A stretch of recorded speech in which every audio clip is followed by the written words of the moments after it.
The Australian Open final has just ended. Novak Djokovic, 38 years old, stands on court holding the runner-up trophy after losing to Carlos Alcaraz. The crowd waits for his speech. Then he says something that sends shockwaves through the tennis world. And God knows what happens tomorrow, let alone in 6 months or 12 months. So it has been a great ride. I love you guys. Was this goodbye? Is the greatest tennis player of all time about to retire? Within hours, everyone in tennis had an opinion. Some begged him to continue. Others said it was time to stop. But what do the players, past and present, really think about Djokovic's retirement? Rafael Nadal retired in November 2024, leaving Djokovic as the last man standing from the Big Three. For nearly 2 decades, these rivals pushed each other to greatness. But when Nadal announced his farewell, Djokovic felt something break inside. In his tribute, Djokovic wrote, "Thank you for pushing me to the very limit so many times in our rivalry that has impacted me the most as a player. I wish you the best possible farewell in Malaga with the Davis Cup team of Spain. I will be there in person to pay respect to your stellar career." The words were respectful, but they masked a deeper truth. At Roland Garros in May 2025, during Nadal's emotional farewell ceremony, Djokovic admitted, "I was thinking about my end of the road as well last night, or yesterday when we were watching Rafa and having his speech, particularly at those moments when we were in the back room, the three of us, talking obviously to Federer and Murray about their goodbyes and reminiscing, reflecting on the rivalries. Of course, part of me is proud that I'm still there, still going. But at the same time, I was, and I still am, a bit sad that they're all gone because those guys were my greatest motivations of why I competed so intensely and for so long." Nadal himself reflected on this transformation. "All of the nerves, pressure, strange feelings you feel when we see each other when we are rivals, it's completely different when you finish your career. This is retirement contagion. When your greatest rivals leave, the fire dims." Djokovic was no exception. Carlos Alcaraz and Jannik Sinner have dominated the last 9 Grand Slam titles. They are the new kings. Yet after defeating Djokovic in the Australian Open final, Alcaraz did something unexpected. He told Djokovic not to retire. "What he's doing is inspiring," Alcaraz said in his post-match press conference. "It is inspiring for all the athletes. It's not only tennis players, but all the athletes, even myself. What he's putting, his body and his mind, his life, into playing a final of a Grand Slam. If he maintains this level of tennis during the whole season, he's going to, win great things. Probably master 1000 again. He's going to come to a Grand Slam final again. Why would the young champion who just defeated the legend encourage him to keep playing? Perhaps because Alcaraz understands that beating Djokovic means more than beating anyone else." Jannik Sinner, who lost to Djokovic in an epic 5-set semifinal just 2 days earlier, showed equal respect. After the match, Sinner posted on Instagram, "Not my day, but I gave everything. Congrats. It's always an honor to share the court with you." During the press conference, Sinner was asked if he was surprised by Djokovic's level. He responded, "He's won 24 Grand Slams. We know each other very well, how we play. I always said never underestimate him because I feel like he's the greatest player for many, many years. The young generation respects the old lion, but respect does not mean they will let him win."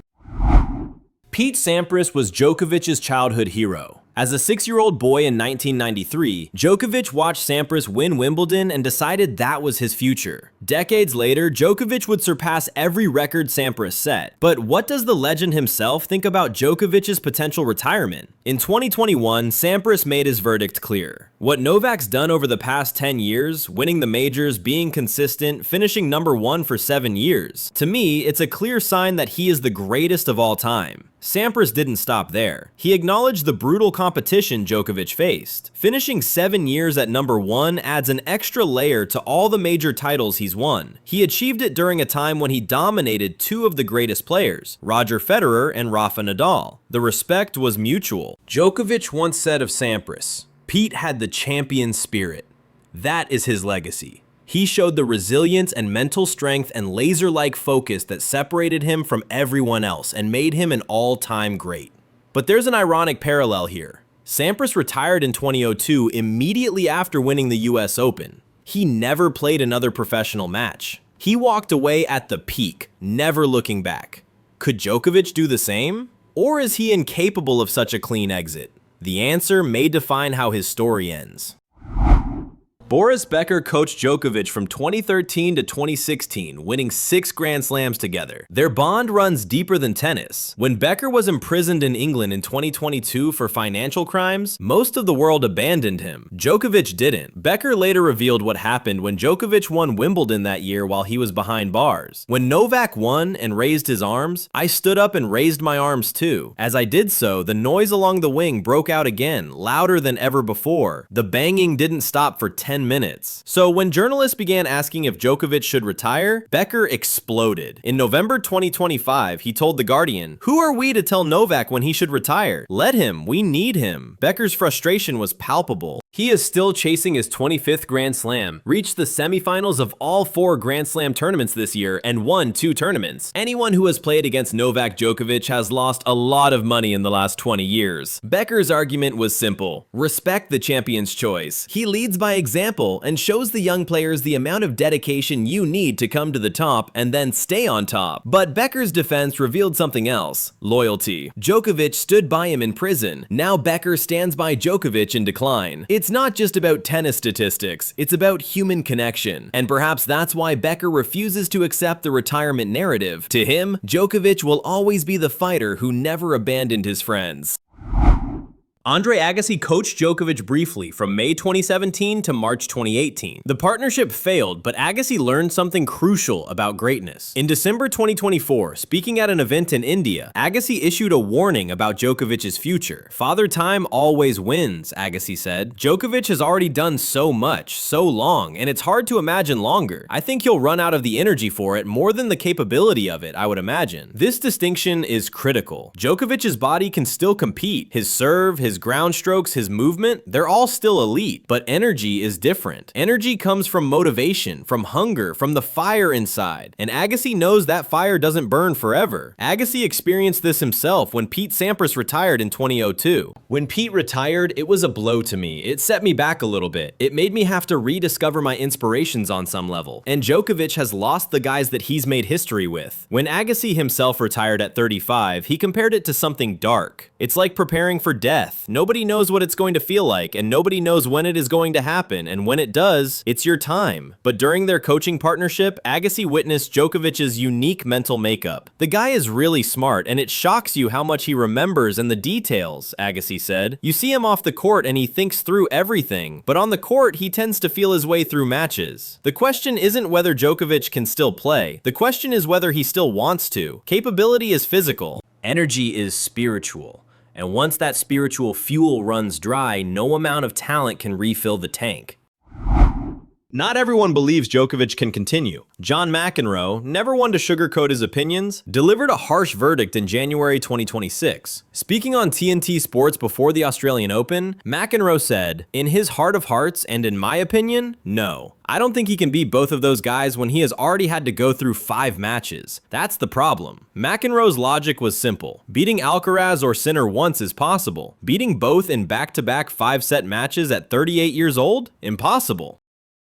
Patrick Mouratoglou, the legendary coach, went even deeper in September 2025. After Djokovic lost to Alcaraz at the US Open, Mouratoglou said, "One thing is broken, which is his belief. Even the way he expresses it makes me feel that he doesn't believe he can." Mouratoglou's analysis cuts to the core. Physical decline is manageable, but when a champion stops believing victory is possible, the end is near. "If you think you're good, Mouratoglou continued. "But if deep inside you don't believe anymore, your body follows your mind." Djokovic heard these critics, and he responded with fire. After beating Sinner in Melbourne, Djokovic addressed them directly. "There's a lot of people that doubt me. I see there's a lot of experts all of a sudden that wanted to retire me or have retired me many times the last couple of years. I want to thank them all because they gave me strength. They gave me motivation to prove them wrong. The critics say he's finished. Djokovic says they're fuel. But can anger sustain a career? Or is this defiance the last roar of a wounded lion?"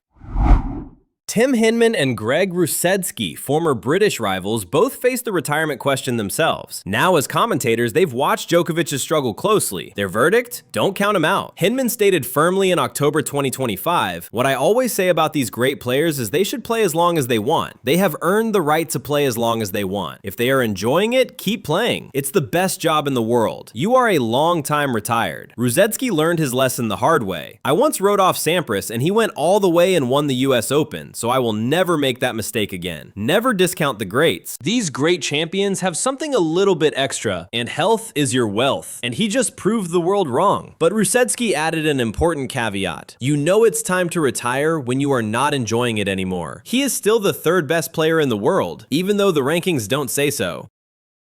Jamie Murray, Andy's brother, offered a practical take after the Australian Open final. "Wimbledon, I would probably have said at the start of the season, was Novak's best chance for a 25th Grand Slam. He obviously knows he isn't going to be around forever. The British perspective is pragmatic. Respect the champion, but acknowledge reality." Martina Navratilova and Andy Roddick watched Djokovic dismantle Jannik Sinner in the Australian Open semifinal. Both were stunned. The retirement talk suddenly seemed premature.